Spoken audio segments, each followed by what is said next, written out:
Alright, welcome everyone to the first class of this semester. My name is Bastian Muñoz and I am your teacher for English. Today we start Unit 7B, which is quantifiers.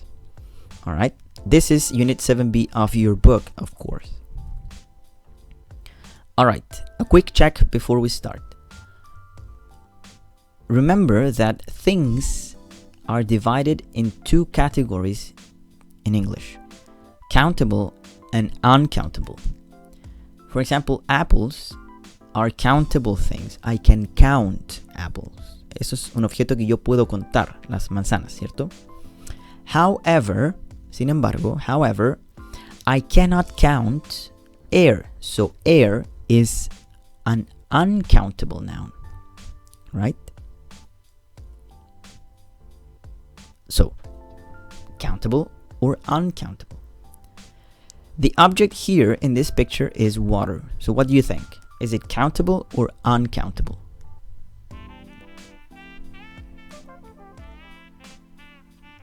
If your answer was yes, then your answer is incorrect. Water is uncountable. However, uncountable nouns can become countable when using some expressions of quantity. For example, water can be counted if it's in a bottle, a jug, a can, or a glass. Cuando yo tengo ese objeto dentro de un contenedor, es cuando lo puedo contar. En el caso del agua, por ejemplo, yo puedo decir a bottle of water, a glass of water, a jug of water, or en este caso a can of soda, for example, right? Containers in general, for example, a tub of ice cream, or in this case margarine, or a tube of paint.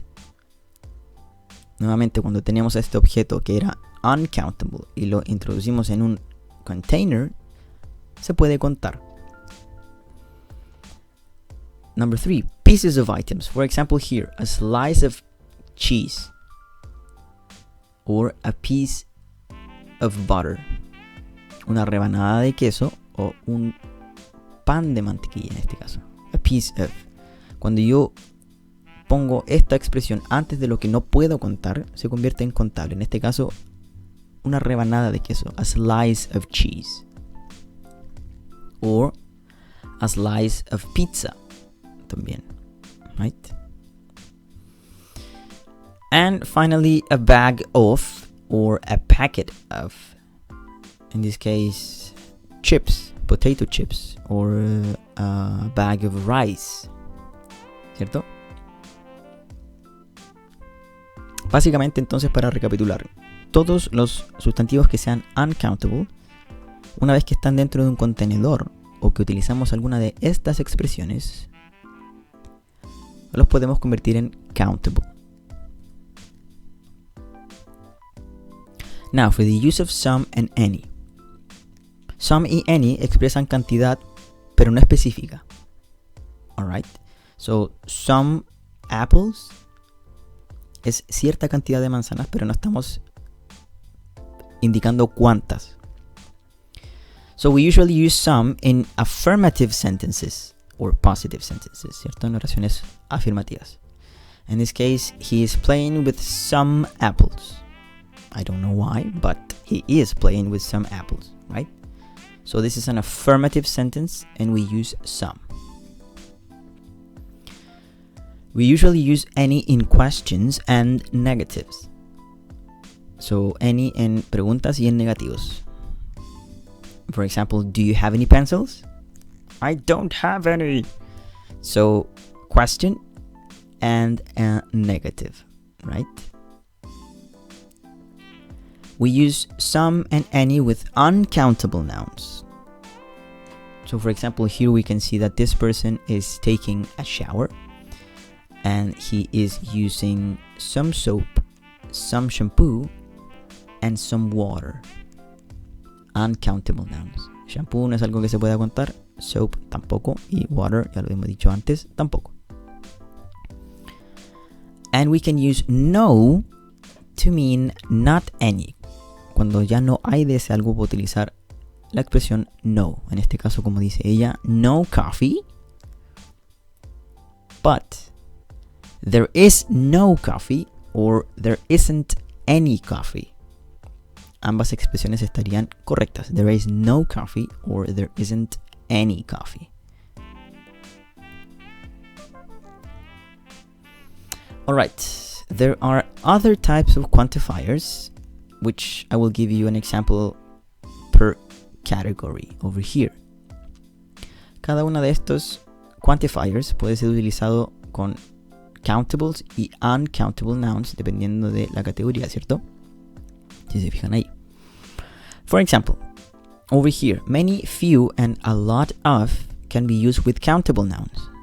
For example, my mother bought a few tomatoes today.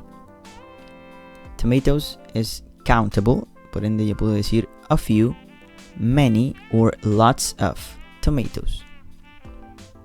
Some, any, and a or an can be used for or with uncountable nouns. Sorry, countable nouns. For example, she hasn't got an umbrella. Once again, some, any, and a plus a quantity, we can use them for uncountable nouns. For example, cheese. I can say I just ate a slice of cheese, una rebanada de queso, right? Or I can say I ate some cheese, or I didn't eat any cheese. Acuérdense que any, we use it with negatives. Much, little, and a lot of, we can use them with uncountable nouns. For example, I use a lot of toilet paper. In this case, we can say that I use much toilet paper or I use little toilet paper, right? Okay, and over here, we don't usually use much or many in positive sentences. Usually. You can, but we don't usually use it. For example, you can say, I've got lots of free time, but not, I've got much free time. En este caso, yo dije, por ejemplo, I use much toilet paper. Por eso acá se hace la anotación de que usually, no es generalmente, pero sí se puede hacer, ¿ok? Or we use how much to ask about uncountable nouns and how many to ask about uncountable nouns. For example, how much soap do we have? Or how many towels did you bring?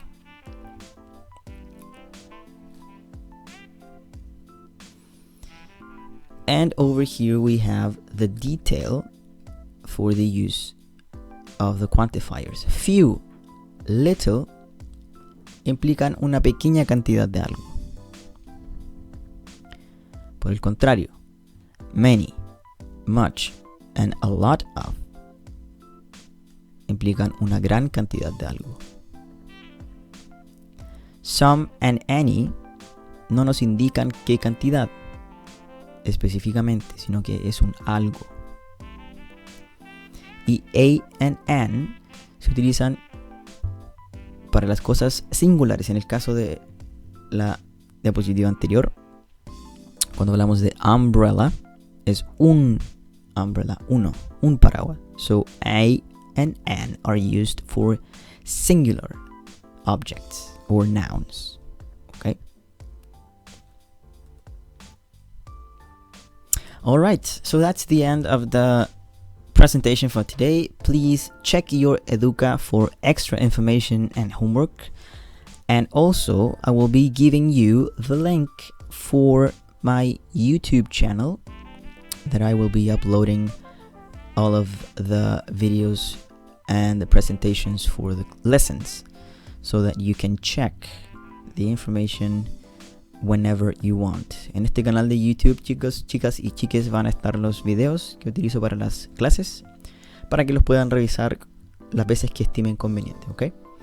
Alright, so that's it. The end of today's lesson. Bye.